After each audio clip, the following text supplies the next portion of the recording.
안녕하세요.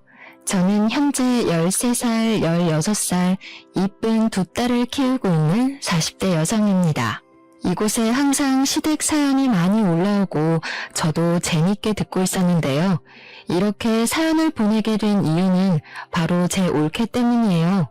다들 며느리 괴롭히는 신우 이야기는 많이 올라오던데 저는 오히려 되바라진 올케 때문에 너무 힘들거든요. 사람이 호의를 베풀면 그게 권리인 줄 안다고 누가 그러던데 딱 그 말이 맞았습니다. 속으로 수십 번 신우짓 하지 않겠다고 다짐했고 또 참아냈지만 올케는 처음부터 자신의 권리를 우선시하며 저와 저희 엄마를 무시하기 일쑤였거든요. 어떤 사건들이 있었는지 천천히 말해드릴게요. 들으시고 여러분들의 의견도 한번 듣고 싶네요. 먼저 사연을 소개하기에 앞서 저희 엄마에 관한 이야기를 해볼까 해요. 저희 엄마는 정말 요새 드라마에서 나오는 모든 시집살이를 다 겪어내신 분입니다. 일단 할아버지 할머니를 모시고 살면서 1년 365일 하루도 빠짐없이 삼시세끼밥을 다 차리셨습니다.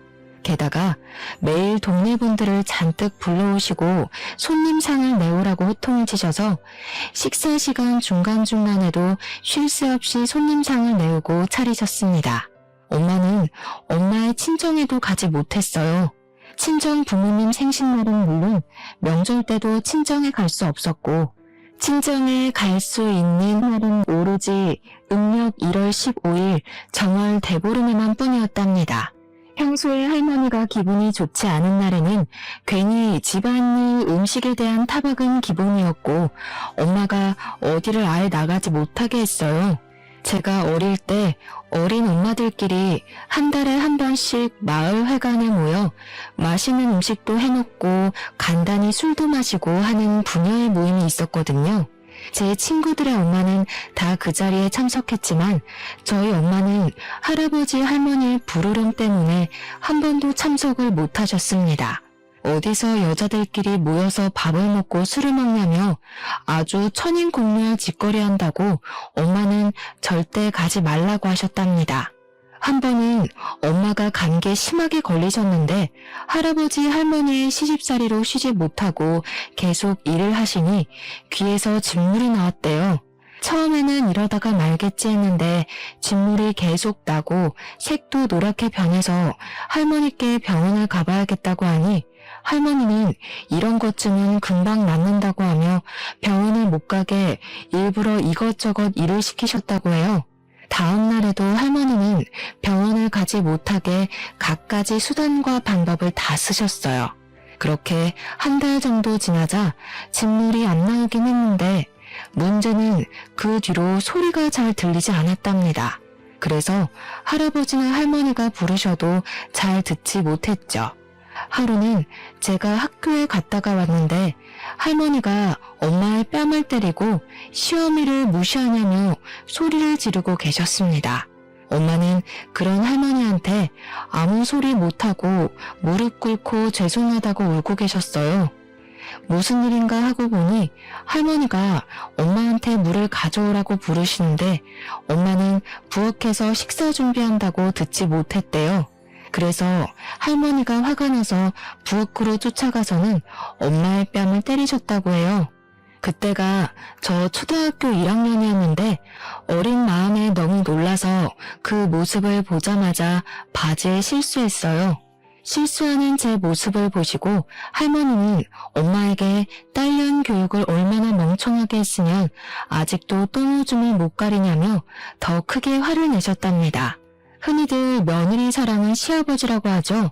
그러나 우리 집은 아니었습니다. 할아버지도 만만치 않으셨어요. 엄마가 조금이라도 식사 준비가 늦어지면 할아버지는 불같이 화를 내셨습니다. 그리고 항상 뜨거운 국만 드시고 식으면 국을 드시지 않았어요. 그런데 식사를 하다 보면 당연히 국이 식기 마련이잖아요. 할아버지의 국이 식으면 엄마한테 국을 다시 뜨겁게 데워달라고 하셨습니다. 그뿐만 아니라 중간중간에 반찬이 비면 반찬을 가져오라고 하시고, 물은 또 찬물만 드셔서 미리 꺼내두면 물이 미지근해지니 드시기 직전에 물을 드려야 했어요. 그래서 엄마는 식사 자리에 다 같이 앉아서 드셔본 적이 거의 없습니다. 다들 드시고 나서 이제 엄마가 밥을 제대로 한술 뜨시면 이번에는 과일을 내오라고 하시는 통에 엄마는 항상 3분이면 식사를 다 마치셨답니다. 또 제사를 목숨보다도 더 귀하게 여기셔서 무슨 일이 있어도 제사는 반드시 지내야 했죠. 문제는 제사상은 반드시 며느리가 차려야 한답니다. 할아버지 말로는 그게 법이래요. 엄마 역시 제사를 중요하게 생각하시는 분이라 평소에 제사 지낼 때 힘들긴 해도 큰 불만은 없었대요. 단 한 번 제 남동생이 태어난 해만 빼고요. 사실 제 동생이 생일 다음 날이 제삿날이거든요. 동생이 아직 엄마 뱃속에 있을 때 동생이 출산 예정일이 다 되어가기는 했지만 제삿날이 다음 날이다 보니 엄마는 부른 배를 붙잡고 제사 음식을 준비하고 계셨대요. 그런데 갑자기 산통이 오는 바람에 음식을 준비하다 말고 집에서 제 동생을 낳았다고 합니다. 지금은 병원 가고 조리원 가고 하지만 엄마의 젊은 시절 시골에서는 밭일하다가도 아기 낳는 사람들이 많이 있었다고 해요. 아무튼 그렇게 동생을 출산하고 너무 힘들어서 잠깐 누워있는데 할아버지는 엄마의 팅팅 부은 얼굴을 보고도 이제 애 낳았으니 마저 제사 음식을 준비하라고 하셨대요. 저희 엄마는 그날은 너무 서러워서 눈물을 흘리며 제사 음식을 하고 있으니 그 모습을 본 할아버지는 도와주지는 못할 망정 조상님들이 드실 음식인데 부정타게 어디서 눈물바람이 나며 호되게 혼을 내셨다고 합니다. 그런다고 저희 아버지가 엄마를 편하게 해주시는 것도 아니었어요. 아버지는 일하느라 바쁘셔서 해 뜰 때 집에서 나가셔서 해가 질 때 들어오셨습니다. 그러고 저녁 때 집에 가서 할아버지와 할머니한테 엄마가 혼이 나고 계시면 아빠는 엄마의 편이 아닌 할아버지와 할머니 편에 서서 엄마한테 더 크게 화를 냈어요. 엄마가 이 집에 시집 오고 나서 하루도 조용한 날이 없다며 어른들 모시고 살면 잘 좀 하라고 잔소리를 하셨답니다. 저와 남동생이 어릴 때는 그런 아버지와 엄마를 보며 할 수 있는 것이 없어서 가만히 있었지만 우리가 커가면서 이건 아니다 싶어서 할아버지 할머니께 그러지 말라고도 하고 아버지한테 화를 내기도 했어요. 그래서 엄마의 시집살이는 점점 줄기는 했지만 그럼 뭐해요? 이미 엄마의 청춘이 다 시집살이로 멍들었는걸요. 정말 제가 본 엄마의 시집살이를 책으로 낸다면 과사전이 100권은 나올 정도입니다. 이렇게 심하게 시집살이를 겪은 엄마가 남동생이 결혼하며 며느리를 맞이하게 되었어요. 우리 엄마는 본인은 시집살이를 심하게 겪었지만 엄마는 절대 며느리에게 시집살이를 시키지 않고 딸처럼 대해줄 것이라고 하셨습니다. 그러면서 저에게도 남동생은 사랑해서 결혼하는 사람이니 시누짓 하려고 하지 말고 여동생 생겼다고 생각하며 잘해주라고 하셨어요. 저 역시 올케도 이제 우리 식구인데 올케를 괴롭게 하거나 군기 잡을 생각조차도 하지 않았기에 엄마의 말씀에 동의하며 요새는 시누짓을 하거나 시어머니 노릇하려고 하면 큰일 난다고 했습니다. 올케는 옆 동네가 친정이고 결혼 후에는 저의 집에서 걸어서 10분 거리에 있는 내의 아파트에서 살고 있었어요. 사실 올케가 잘 웃거나 하지 않고 말도 거의 하지 않는 성격이라 첫인상은 별로였지만 회사에 다니면서 바쁠 텐데도 엄마한테 전화도 자주 하고 일주일에 한 번씩 남동생과 함께 엄마한테 가기도 하고 하더라고요.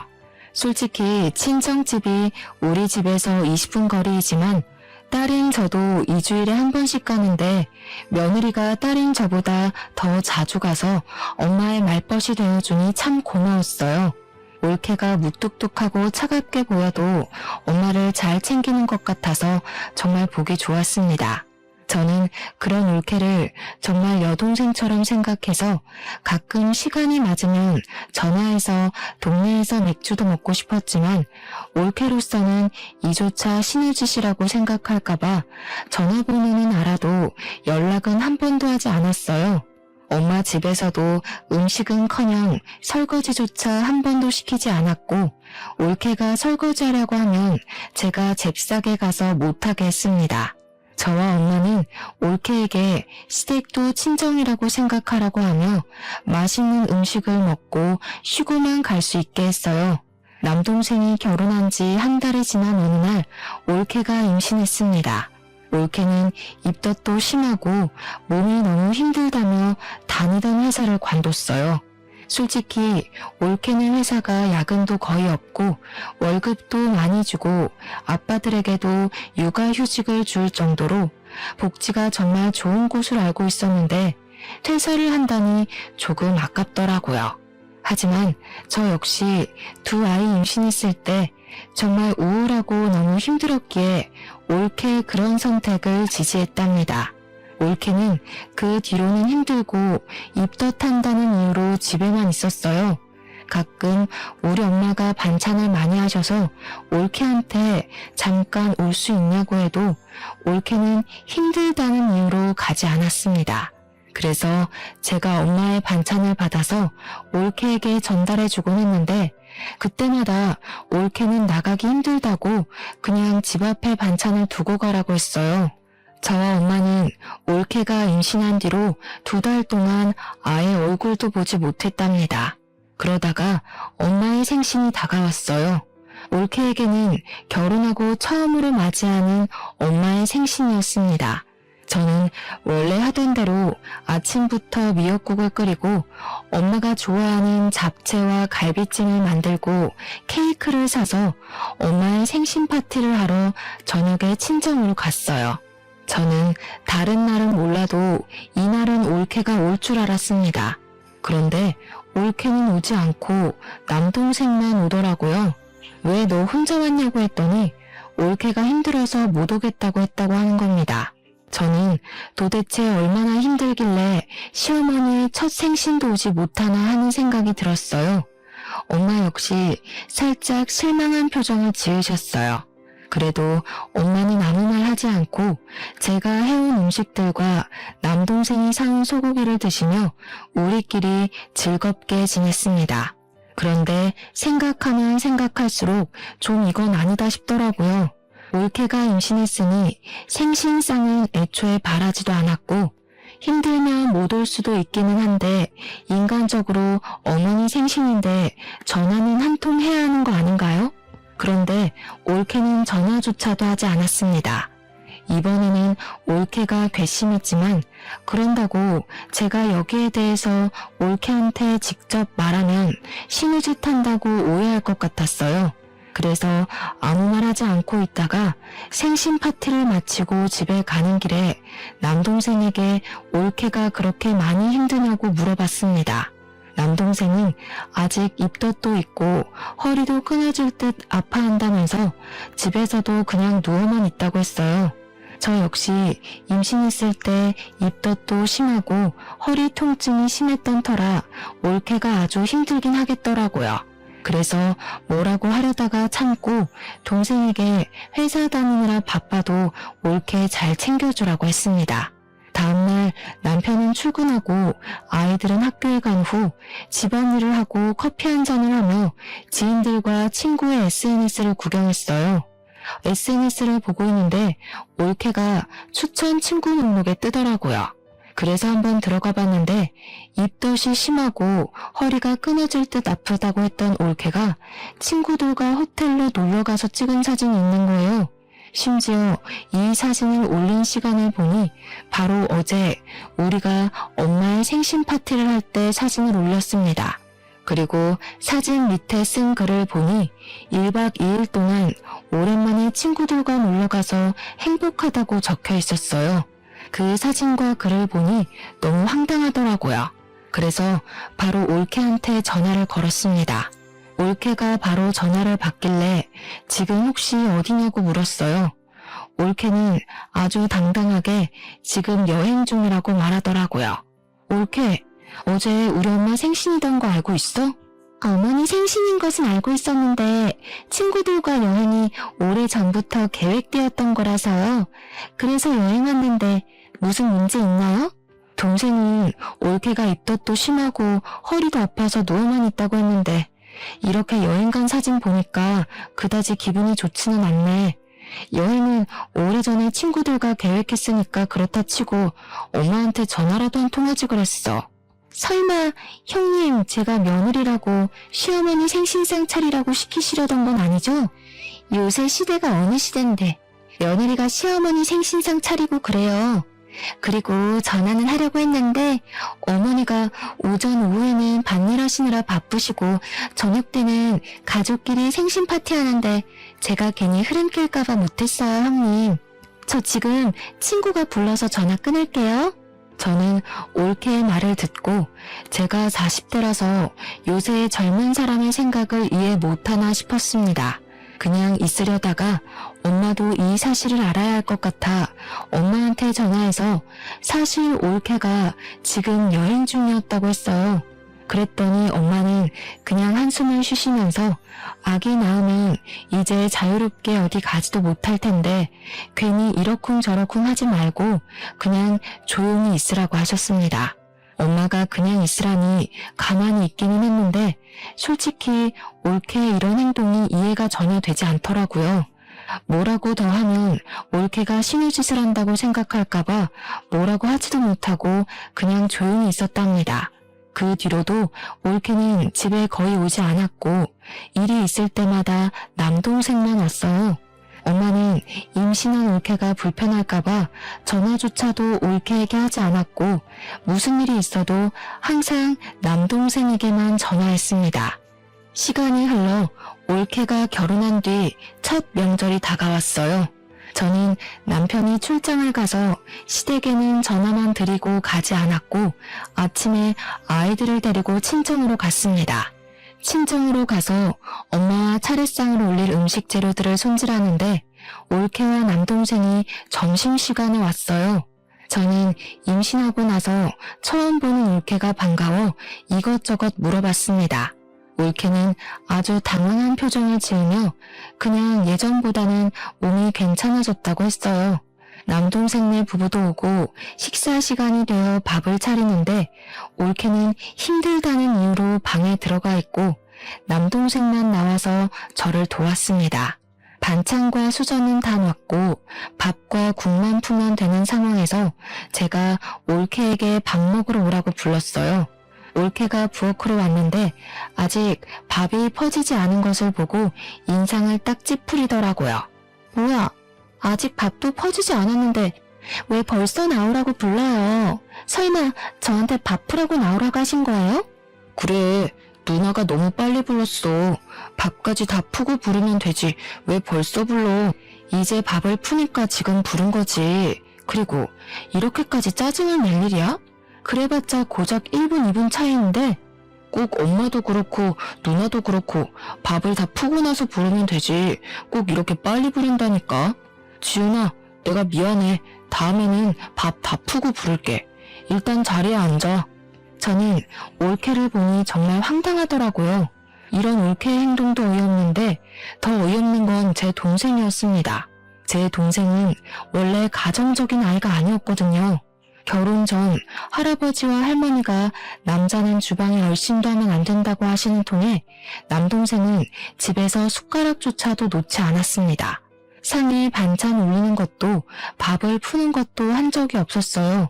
그런 동생이 자기 와이프한테는 아무 말도 하지 않고 그저 하자는 대로만 하고 있었습니다. 밥을 먹는데도 올케가 어이없는 이유로 짜증을 내면 다 받아주고 쩔쩔매는 모습을 보니까 누나로서 정말 꼴보기가 싫더라고요. 밥을 다 먹고 나서도 올케는 힘들다는 이유로 자신이 먹은 그릇조차 치우지 않고 그냥 방에 들어가 버렸습니다. 그 덕에 당연히 저 혼자 설거지를 했네요.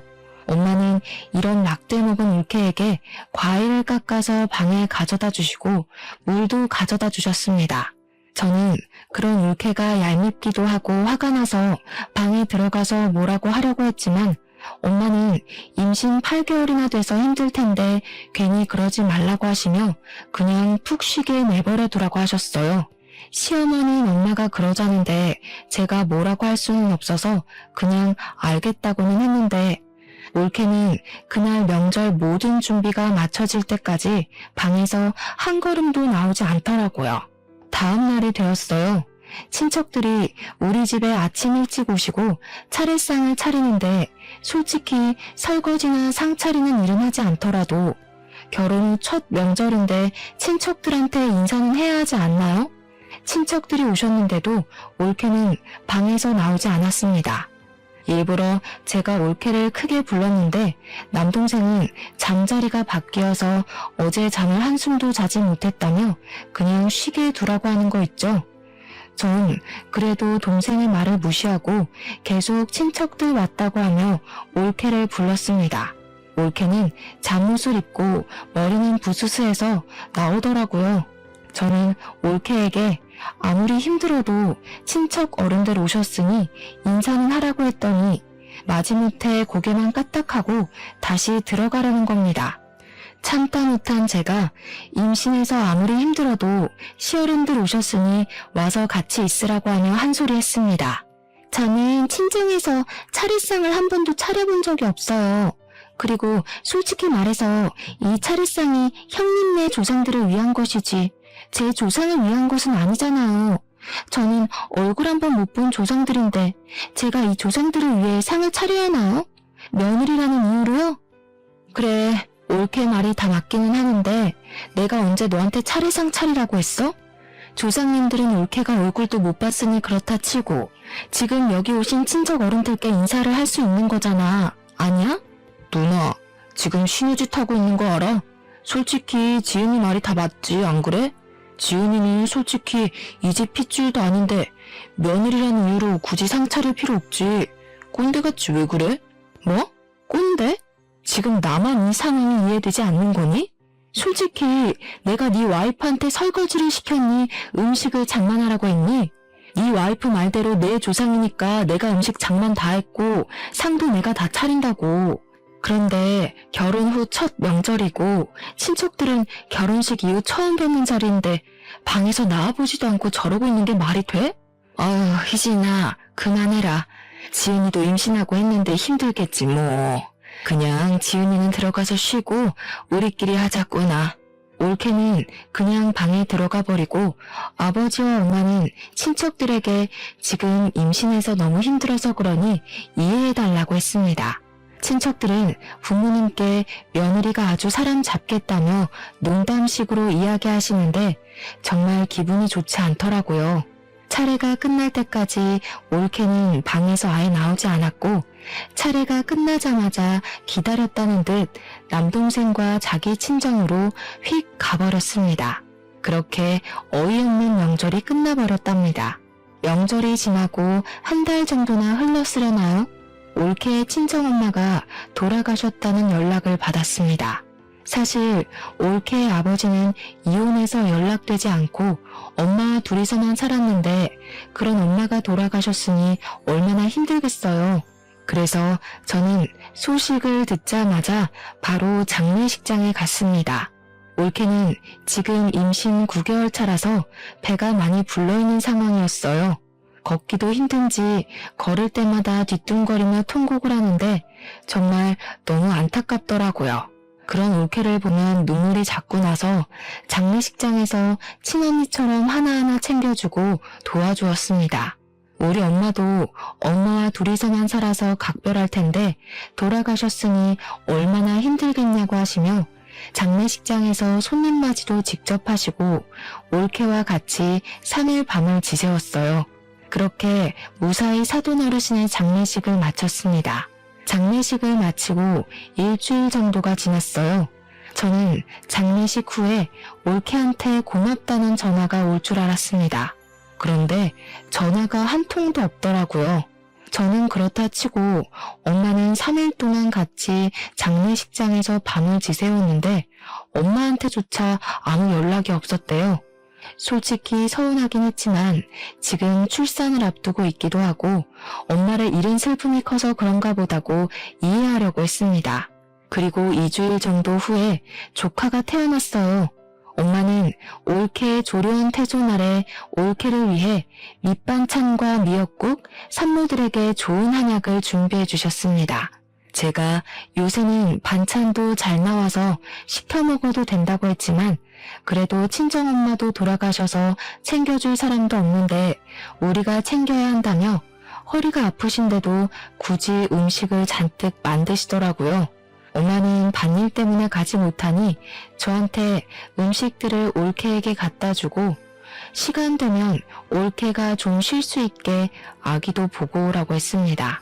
솔직히 이전의 올케 행동을 생각하면 하기가 싫었지만 제가 첫째 아이를 낳고 난 직후를 생각해보니 올케가 지금 얼마나 힘들까 하는 생각이 들었어요. 사실 저는 출산 직후 너무 힘들었거든요. 잠도 못 자고 밥도 제대로 못 먹고 밖에 나가지도 못하니 정말 사람이 이래서 정신을 놓고 미치는구나 하는 생각이 들 정도였습니다. 아기 분유 주다가 울고 자다가 울고 그냥 온종일 눈물만 흘렸는데 그때 그래도 엄마가 도와주셔서 잘 극복했던 것 같아요. 그런데 올케는 그렇게 도움을 주실 엄마도 없으니 얼마나 힘들까 하는 생각에 올케가 미운 마음은 일단 접어두고 엄마에게 반찬과 한약을 받아서 올케 집으로 갔습니다. 집에 가서 배를 누르려다가 조카가 잘 수도 있을 것 같아서 조심스럽게 문을 두드렸어요.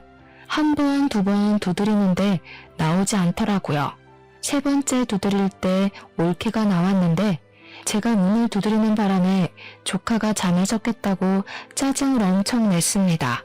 물론 아기가 이제 막 잠들었는데 깨면 짜증이 나기는 하지만 아무리 그래도 그렇지 이렇게까지 화를 내나 싶었어요. 진짜 욕이 목구멍까지 올라왔지만 지금 정말 예민할 때라는 것을 저도 잘 알고 있기에 일단 올케한테 미안하다고 한 후 엄마가 챙겨준 반찬과 한약을 건넸습니다. 올케는 밥도 잘 먹지 못하는데 웬 반찬이고 한약이냐며 저한테 신경질적으로 말했어요. 지금 아기 막 낳고 난 직후라 올케가 힘든 건 알겠는데 엄마도 아픈 허리 부여잡고 너 음식 먹인다고 이렇게 한 거야. 네가 엄마의 성의를 이렇게 무시하는 건 정말 아닌 것 같은데? 이 된장 냄새. 개도 안 먹겠다. 우리 집 깨끗한데 더러운 냄새 퍼지잖아요. 그러게 왜 쓸데없는 짓을 해서 사람 스트레스 받게 해요? 그냥 다 갖다 버리든가 해야지. 야, 너 진짜 너무한 거 아니니? 우리 엄마는 너를 진짜 딸처럼 생각했어. 정말 설거지, 음식 한 번 시킨 적도 없고 바란 적도 없었어. 이 음식들도 난 반찬 시켜 먹어도 되니 굳이 할 필요 없다고 했는데 엄마는 친정엄마도 돌아가셔서 챙겨줄 사람이 없으니 우리가 챙겨야 한다며 굳이 음식을 만드신 거야. 그런데 너는 지금 말하는 꼬락서니가 이게 뭐야? 진짜 보자 하니까 너무하네.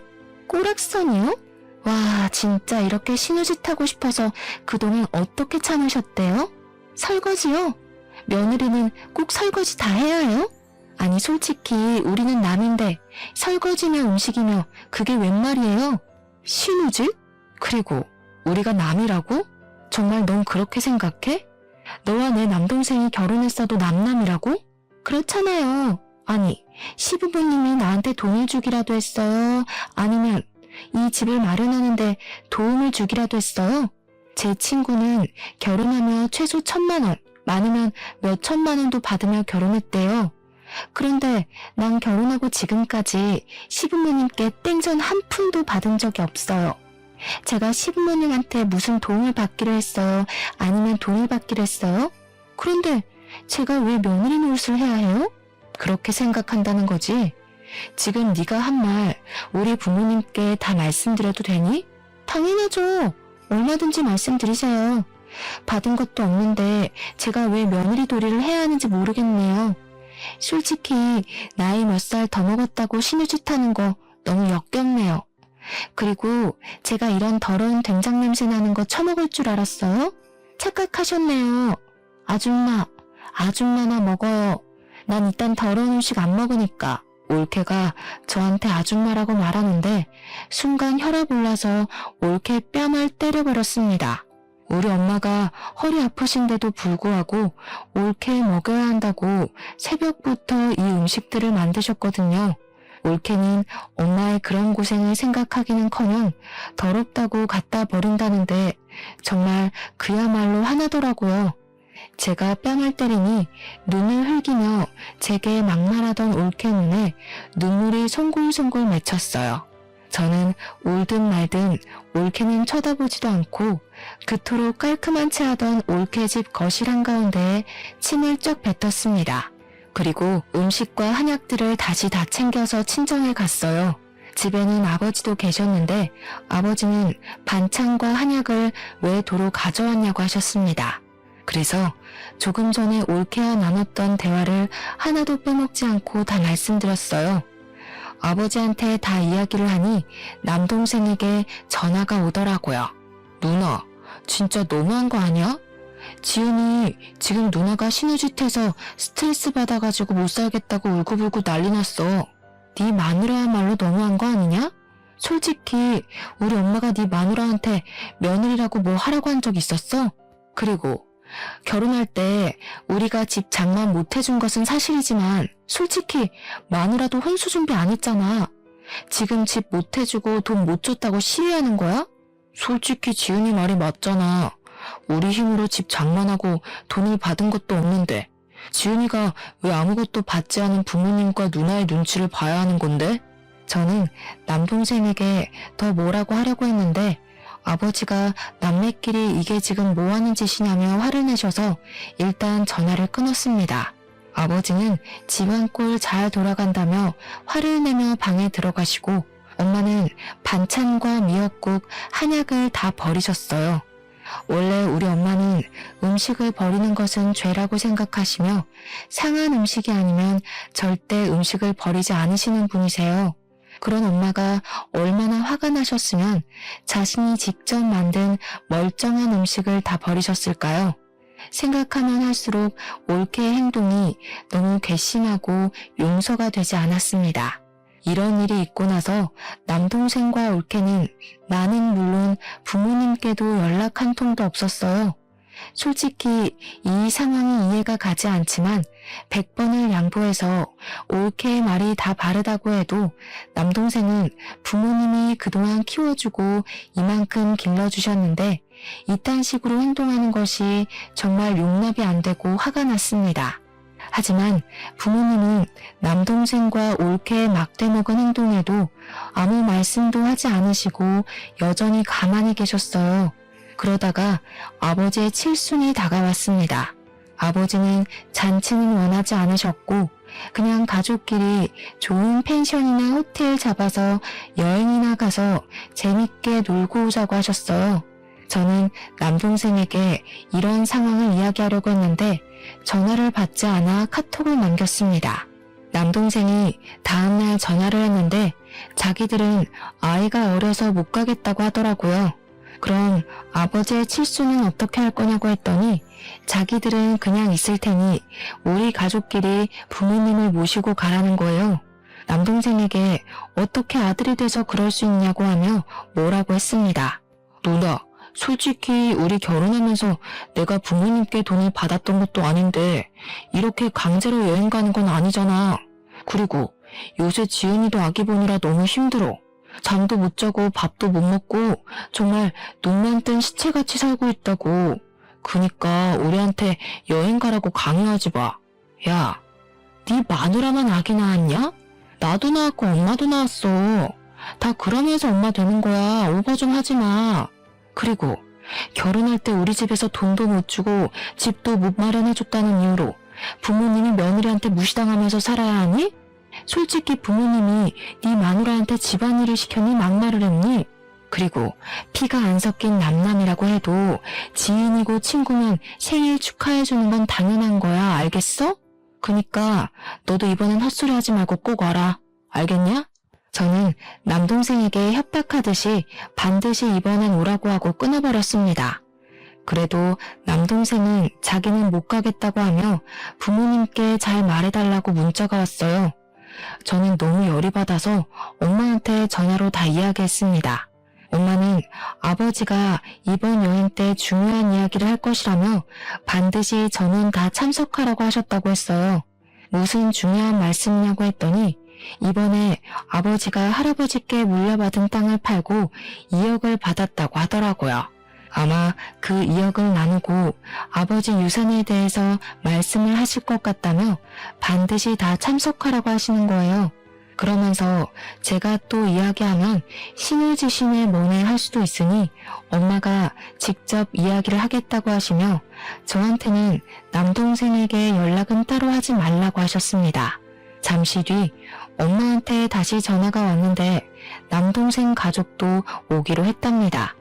여행 장소는 조카가 아직 너무 어려서 멀리는 못 가고 여기서 1시간 거리의 바닷가로 정했고 날짜는 남동생의 일정에 맞춰서 아버지의 생신이 지나고 가기로 했어요. 아버지는 생신 때 제주도로 가고 싶으신 것 같았는데 아버지 뜻대로 하지 못하고 남동생의 눈치를 봐야 하는 이 상황이 짜증이 나더라고요. 일주일 정도가 지나 아버지의 생신날이 되었습니다. 사실 전날에 남동생과 올케에게 내일 아버지의 생신이니 저녁 때 부모님 집으로 오라고 했어요. 저는 아침 일찍부터 가서 엄마와 아버지의 생신상을 준비했습니다. 아버지가 좋아하시는 회를 떠오고 매운탕도 끓이고 미역국도 끓였어요. 저녁 시간이 되어 남편도 퇴근하고 친정으로 오고 아이들도 학교 다녀와서 다 같이 저녁 식사를 하려는데 남동생과 올케는 연락도 없고 오지도 않았습니다. 아버지는 그냥 내버려두라며 우리끼리 맛있게 먹자고 해서 우리 가족끼리 아버지의 생신을 축하하며 먹고 끝났어요. 그리고 칠순 여행을 하는 날이 되었습니다. 원래는 11시까지 식당 앞에 모여서 다 같이 점심을 먹은 후 바닷가를 구경하고 펜션으로 들어가기로 했는데 남동생과 올케네가 11시가 되어도 식당 앞에 나타나지 않고 전화도 받지 않았습니다. 12시가 되자 그제야 나타났어요. 왜 이렇게 늦었냐고 물어보니 늦잠을 잤다고 하더라고요. 그런 남동생 부부를 보니 짜증이 났지만 어린 아기와 이동하려면 준비할 것이 정말 많다는 것을 잘 알기에 그냥 조용히 있었습니다. 밥을 먹고 바닷가를 구경하는데 정말 올케는 인상을 팍 쓰며 구시렁거리기만 했어요. 정말 중3인 우리 큰딸보다 더 많이 불평불만을 하더라고요. 솔직히 자기네들 일정에 맞춰서 날짜도 잡고 장소도 잡았는데 고마움은커녕 짜증만 내니 저도 슬슬 화가 났습니다. 뭐라고 하려고 했지만 아버지가 그냥 조용히 있으라고 하셔서 가만히 있었네요. 장을 보고 펜션에 들어가 고기를 구워 먹는데 남동생네 부부는 아무것도 하지 않고 방에 들어가서 쉬고 있었습니다. 솔직히 올케는 어린 아기를 봐야 하니 어쩔 수 없다 치지만 남동생은 나와서 같이 준비를 할 수도 있는 거잖아요. 그리고 올케도 부모님이 오랜만에 손주 보는데 부모님 옆에서 아기 얼굴도 보여드릴 수 있는 거 아닌가요? 부모님은 손주 얼굴 보고 싶으신데 올케가 방문을 닫고 들어가 버리니 보지도 못하고 그냥 거실에 앉아 계시는데 참 할 말은 많았지만 꾹 참고 가만히 있었습니다. 어쨌든 우리 부부는 고기를 열심히 구웠고 고기가 다 구워지니 그제야 남동생네 부부가 나와서 먹기만 하고 다시 들어갔어요. 원래는 다 같이 고기를 먹으며 술도 한잔하려고 했지만 남동생네 부부가 저런 식으로 나오니 술맛도 나지 않더라고요. 그래서 술은 먹지 않고 고기만 먹고 저와 남편 둘이서 먹은 것을 다 치웠습니다. 정리하고 쉬고 있는데 아버지가 할 말이 있다고 하며 남동생네 부부더러 나오라고 하셨어요. 이번에 내 앞으로 있던 땅을 처분해서 2억의 현금이 생겼다. 솔직히 이제 나는 앞으로 살 날이 얼마 남지 않았으니 이 돈을 너희에게 나눠주려고 한다. 일단 내 옆에서 평생을 고생했던 너희 엄마에게 1억을 주고 회사 일로 바쁜 와중에도 우리를 잘 챙겨준 우리 사위한테 5천만 원. 그리고 큰딸에게 5천만 원을 주려고 한다. 그럼 우리 부부는요? 우리 부부는 그 돈 안 줘요? 대단하신 네 아내분께서 우리는 핏줄 하나도 섞이지 않은 남이라고 하지 않았니? 내가 자선사업가도 아니고 남한테 왜 내 돈을 줘야 하지? 그리고 너희는 몰랐겠지만 내 앞으로 있는 땅이 좀 된다. 내가 죽으면 그 땅의 50%는 너희 엄마한테 줄 거고 남은 50%는 큰딸과 사위 것이다. 경진이네 부부에게는 내 유산 10원도 내줄 수 없으니 그리 알아라. 아버지, 너무하신 거 아니에요? 어떻게 이 집 아들한테 재산을 하나도 안 물려줄 수가 있어요? 그러다 돌아가시면 제가 아버지 제사 안 차려도 돼요? 며느님, 저는 우리 며느님께 제사밥 얻어먹을 생각 추호도 없습니다. 나와는 핏줄 하나도 섞이지 않은 며느님 제사상을 어찌 받는단 말입니까? 그러니 저한테 유산을 받으려는 생각 꿈에도 하지 마세요. 아시겠습니까? 아버지는 그동안 아무 관심이 없는 척하면서 남동생네가 어떤 식으로 행동하는지를 하나하나 다 보고 계셨습니다. 남동생이 무슨 말을 해도 아버지와 엄마는 남에게 재산을 하나도 물려줄 수 없다고 하니 올케는 엄마와 나에게 무릎을 꿇고 눈물을 흘리며 그동안 너무 죄송했다고 하더라고요. 며느님, 뭐가 죄송해요? 핏줄도 하나도 안 섞인 며느님에게 생일상이며 제사상을 바라는 우리가 못된 것이죠. 어서 일어나세요. 남인데 이렇게 무릎을 꿇으시면 어떡합니까? 이렇게 무릎을 꿇어도 우리는 며느님네 부부한테 드릴 것이 없으니 일어나세요. 그리고 이제는 남이니까 집에 안 오셔도 됩니다. 온다 해도 나와 바깥 양반 모두 며느님께 드릴 것이 하나도 없어요. 저 한 번 말하면 끝까지 지키는 사람이니 며느님이 앞으로 무슨 짓을 해도 절대 뭐 하나 주지 않을 것입니다. 아시겠어요? 올케, 우리가 해준 것이 없으니 며느리 둘이 바라지도 말라고 했지? 너 역시 며느리 둘이 하나도 한 적 없으니 우리 부모님 유산이고 뭐고 아무것도 바라지 마. 경진이 너도 마찬가지야. 이제 경진이 네가 손가락을 빨고 살든 죽든 말든 신경을 안 쓸 테니까 너희 둘이서 잘 살아봐. 올케는 피 하나도 안 섞인 남이니까 그렇다 치고 경진이 너는 정말 이번에 엄청 실망했다. 여자한테 홀라당 넘어가서 지 부모도 모르는 그런 동생 난 필요 없어. 누나 동생의 연도 다 끊자. 알겠니? 나와 아버지는 물론이고 엄마마저 단호한 얼굴로 올케한테 한 푼도 줄 수 없다고 하자 올케는 손까지 싹싹 빌며 그동안 정말 죄송했다고 했습니다.